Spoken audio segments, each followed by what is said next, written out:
ఈ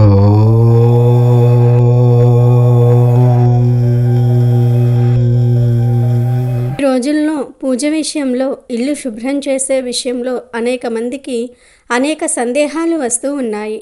పూర్వం రోజుల్లో అయితే ఇంట్లో పెద్దవారు ఉండేవారు. వారే ఆ సందేహాలకు సమాధానం చెప్పేవారు. కానీ ఇప్పటి రోజుల్లో ఎవరికి వారు సపరేట్గా ఉంటూ ఉన్నారు. ఇంట్లో పెద్దవారు ఉండటం లేదు.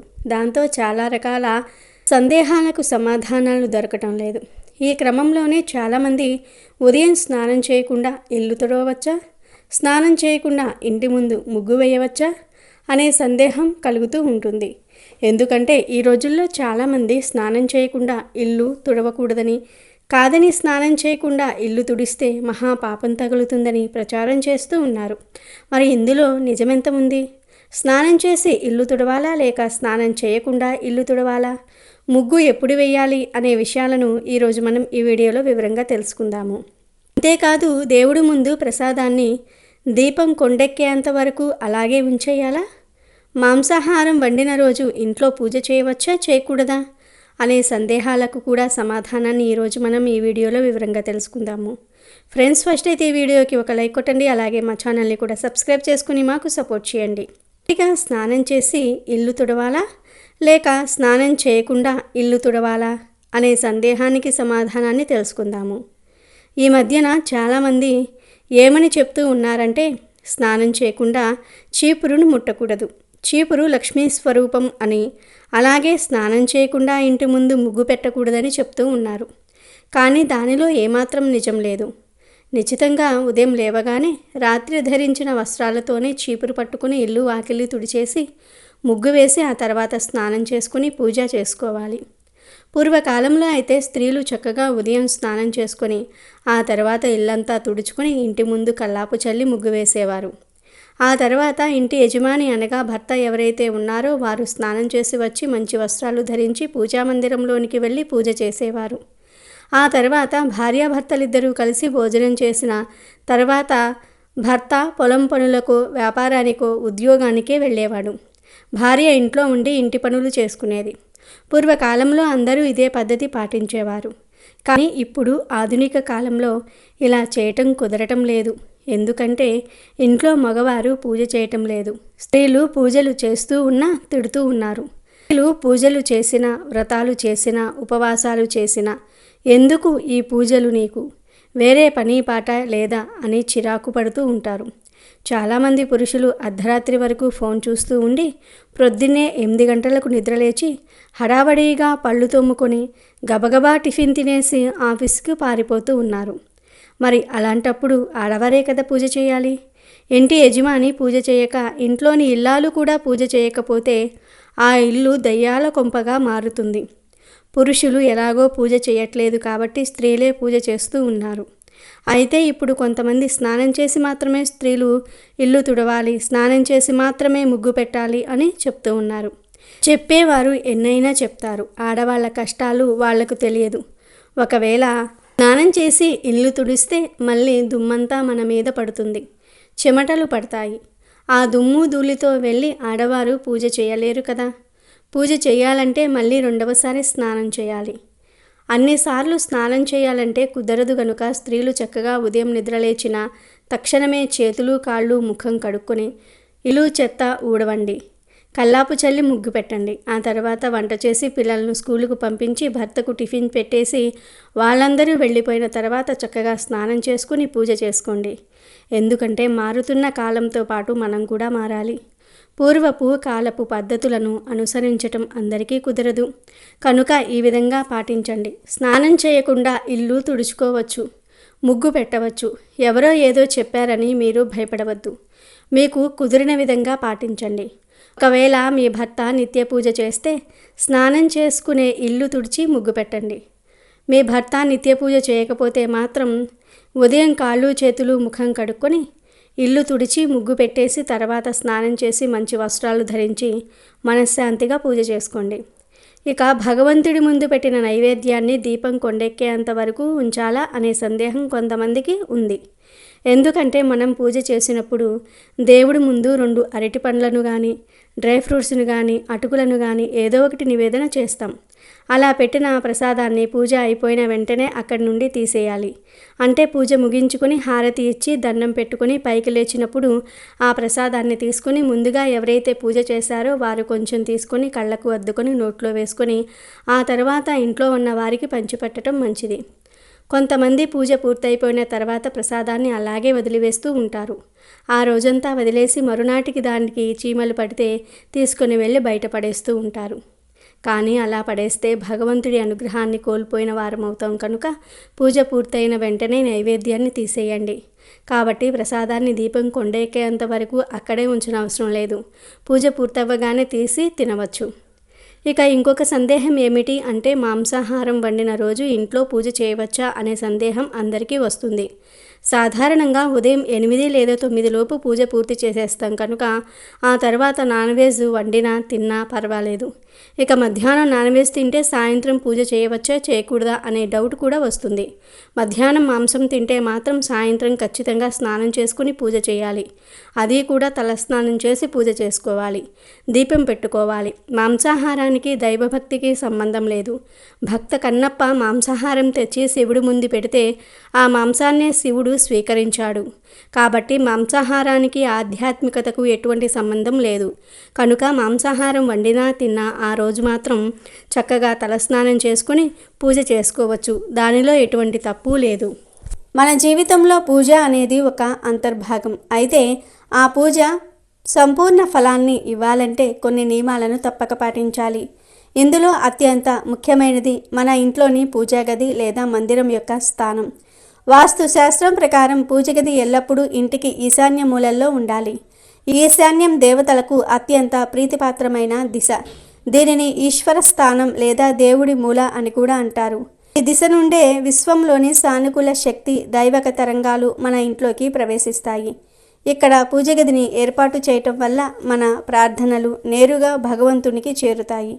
మనసు ప్రశాంతంగా ఏకాగ్రతతో నిండి ఉంటుంది. ఇంట్లో శాంతి, సామరస్యము నెలకొంటాయి. ఒకవేళ మీ ఇంటి నిర్మాణంలో ఈశాన్యంలో స్థలం లేకపోతే కనీసం తూర్పు దిశలోనైనా పూజ గదిని ఏర్పాటు చేసుకోవచ్చు. తూర్పు దిశ సూర్య భగవానుడికి సంకేతం. ఇది జ్ఞానాన్ని, ఆరోగ్యాన్ని ప్రసాదిస్తుంది. కానీ పొరపాటున కూడా ఇంటి మెట్ల కింద, పడకగదిలో లేదా వంటగదికి ఆనుకొని పూజ గదిని పెట్టకూడదు. మెట్ల కింద పూజ గది ఉంటే మనం వాటిపై నడిచేటప్పుడు దైవాన్ని అవమానించినట్టు అవుతుంది. ఇది ఇంట్లో నిరంతరం ఒక భారాన్ని, ఆర్థిక ఒత్తిడిని సృష్టిస్తుంది. ఇక పడక గదిలో పూజ గది ఉండటం వల్ల ఆ స్థల పవిత్రత దెబ్బతింటుంది. పడక గది వ్యక్తిగతమైనది. అక్కడ భార్యాభర్తల సంబంధాలు ఉంటాయి. అలాంటి చోట దైవాన్ని ఉంచటం వల్ల పూజకు అవసరమైన పవిత్రత లోపిస్తుంది మరియు మన నిద్రకు కూడా భంగం కలుగుతుంది. వంటగదిలో వెలువడే వాసనలు, పొగ, ఎంగిలి వంటివి పూజకు అవసరమైన సాత్విక వాతావరణాన్ని పూర్తిగా దెబ్బతీస్తాయి. అలాగే పూజ చేసేటప్పుడు మన ముఖం తూర్పు వైపు ఉండటం అత్యంత శ్రేయస్కరం. ఉదయించే సూర్యుని మొదటి కిరణాలు మనపై పడి మనలోని ప్రతికూల ఆలోచనలను తొలగించి సానుకూల శక్తిని, కొత్త ఉత్సాహాన్ని నింపుతాయి. ఒకవేళ తూర్పు వైపు వీలు కాకపోతే ఉత్తర దిశ వైపు తిరిగి కూడా పూజ చేయవచ్చు. ఉత్తర దిశ కుబేరుని స్థానం కాబట్టి ఆ దిశలో పూజించటం వల్ల సిరి సంపదలు వృద్ధి చెందుతాయి. ఇక పూజ గదిలో పెట్టే విగ్రహాల విషయానికి వస్తే ఇక్కడ చాలామంది తెలియక పెద్ద పొరపాట్లు చేస్తూ ఉంటారు. ఏ దేవుని విగ్రహమైనా లేదా చిత్రపటమైనా ఒక్కటి మాత్రమే ఉంచాలి. ఉదాహరణకు లక్ష్మీదేవి విగ్రహాలు 2, 3 పెట్టడం, వినాయకుడి పటాలు ఎక్కువగా ఉంచటం వంటివి చేయకూడదు. దీనివల్ల శక్తి కేంద్రీకృతమై పూజ యొక్క ప్రభావం తగ్గిపోతుంది.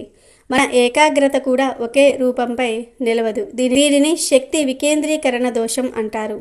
ఒకే రూపానికి మనసును లగ్నం చేసి పూజిస్తే దాని ఫలితం అమోఘంగా ఉంటుంది. కనుక ఒకే దేవుడికి చెందిన ఫోటోలు ఒకటి కంటే ఎక్కువ పూజ గదిలో ఉండకూడదు. అలాగే ఇంట్లో శివలింగం ఉంచటం చాలా పవిత్రమైనది. కానీ దానికి నిత్యం అభిషేకం చేయాలి. శివలింగం నిరంతర శక్తిని వెలువరిస్తుంది. అభిషేకం ద్వారా ఆ శక్తిని శాంతింపచేయాలి. కనుక రోజు అభిషేకం చేయలేని వారు శివలింగాన్ని పూజ గదిలో పెట్టకూడదు. పొరపాటున కూడా విరిగిన విగ్రహాలను, చిరిగిన చిత్రపటాలను పూజ గదిలో ఉంచవద్దు. విరిగిన విగ్రహం అసంపూర్ణతకు, అశుభానికి సంకేతం. శాస్త్రాల ప్రకారం విగ్రహంలోనికి ప్రాణప్రతిష్ఠ చేసినప్పుడు దానిలో దైవశక్తి ఆవహిస్తుంది. విరిగినప్పుడు ఆ శక్తి తొలగిపోయి అది కేవలం ఒక బొమ్మగా మిగిలిపోతుంది. అలాంటి విగ్రహాలను పూజించటం వల్ల మన ఇంట్లోకి ప్రతికూల శక్తి ప్రవేశిస్తుంది. అలాంటి విరిగిన విగ్రహాలు, చిరిగిన ఫోటోలు ఉంటే వాటిని వెంటనే గౌరవంగా పారే నీటిలో నిమజ్జనం చేయండి లేదా మట్టిలో పాతిపెట్టండి. అలాగే పూజ చేసేటప్పుడు మీరు కూర్చునే ఆసనం ఎప్పుడూ దేవుని ఆసనం కన్నా ఎత్తుగా ఉండకూడదు. దేవుని విగ్రహాలను నేరుగా నేలపై ఉంచకుండా కనీసం కొన్ని అంగుళాల ఎత్తైన పీటపై ఉంచాలి. ఇది దైవం పట్ల మనకు ఉన్న గౌరవాన్ని, భక్తిని సూచిస్తుంది. అలాగే పూజ గదిలో మరణించిన తమ పూర్వీకుల ఫోటోలను ఎట్టి పరిస్థితుల్లోనూ కూడా పెట్టకూడదు. వారు మనకు గౌరవనీయులై అయినప్పటికీ వారి స్థానం వేరు, దేవతల స్థానం వేరు. వారిని దక్షిణ దిశలో వేరే గదిలో ఉంచుకోవాలి, కానీ పూజ గదిలో పెట్టకూడదు. ఇప్పుడు అత్యంత ముఖ్యమైన దీపం గురించి మాట్లాడుకుందాము.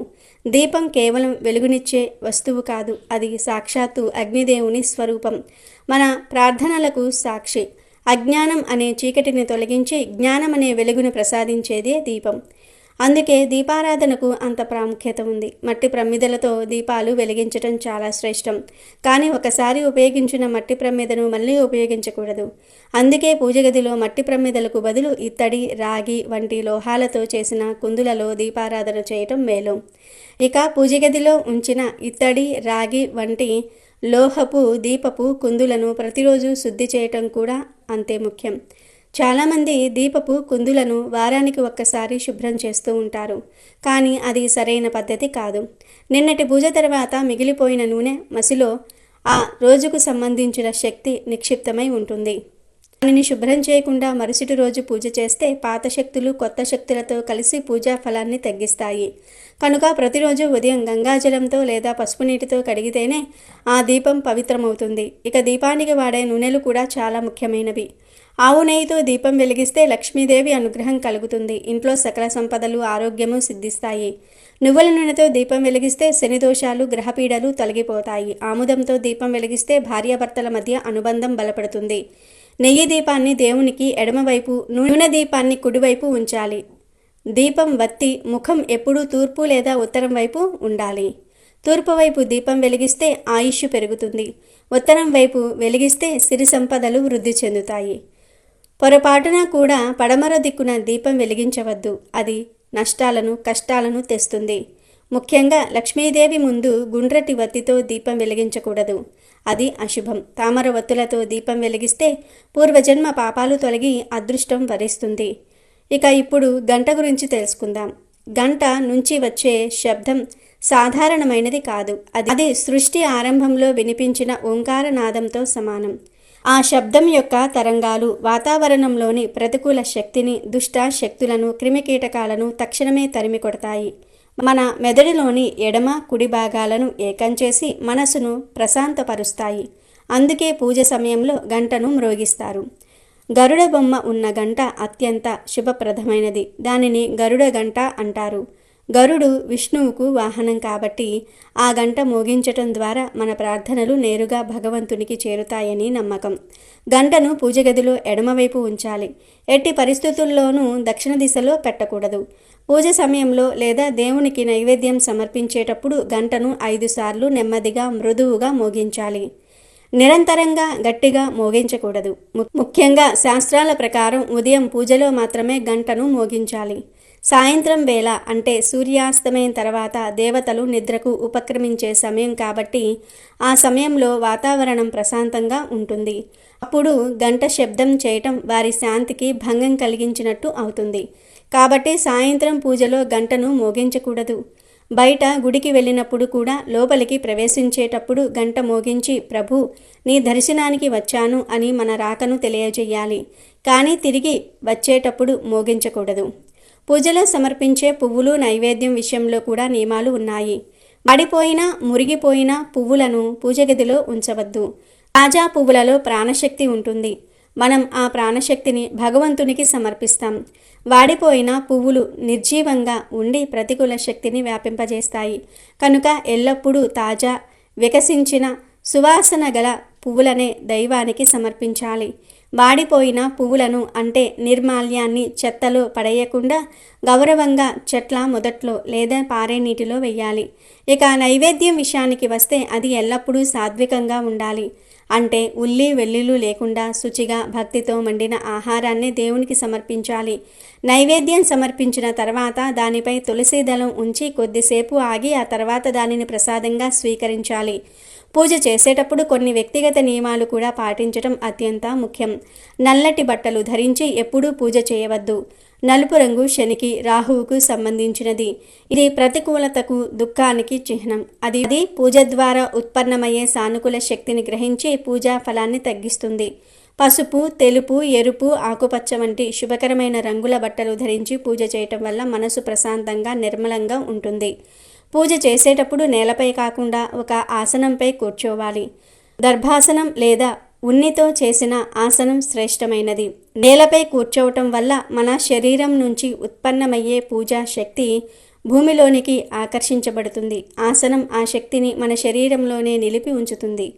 అలాగే పూజగదిలో శంఖము, గోమతి చక్రము, సాలగ్రామం వంటి పవిత్రత వస్తువులను ఉంచటం వల్ల ఇంట్లో సిరి సంపదలు వృద్ధి చెందుతాయి. దుష్ట శక్తులు ప్రవేశించవు. వాటిని కూడా ప్రతిరోజు శుభ్రంగా ఉంచుకోవాలి.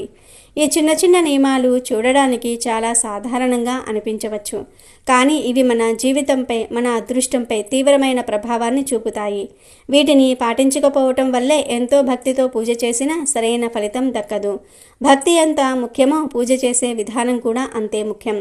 ఈ నియమాలను శ్రద్ధగా భక్తితో పాటిస్తే మీ ఇంట్లోని కష్టాలన్నీ తొలగిపోయి లక్ష్మీదేవి మీ ఇంట్లో స్థిరంగా నివసిస్తుంది. ఆరోగ్యము, ఐశ్వర్యము, శాంతి, సంతోషము మీ సొంతమవుతూ ఉంటాయి. మీ పూజకు సంపూర్ణ ఫలం దక్కుతుంది. కాబట్టి ప్రతి ఒక్కరూ కూడా పూజగదిలోని వస్తువుల విషయంలో ఈ జాగ్రత్తలను పాటించి ఆనందంగా జీవించండి.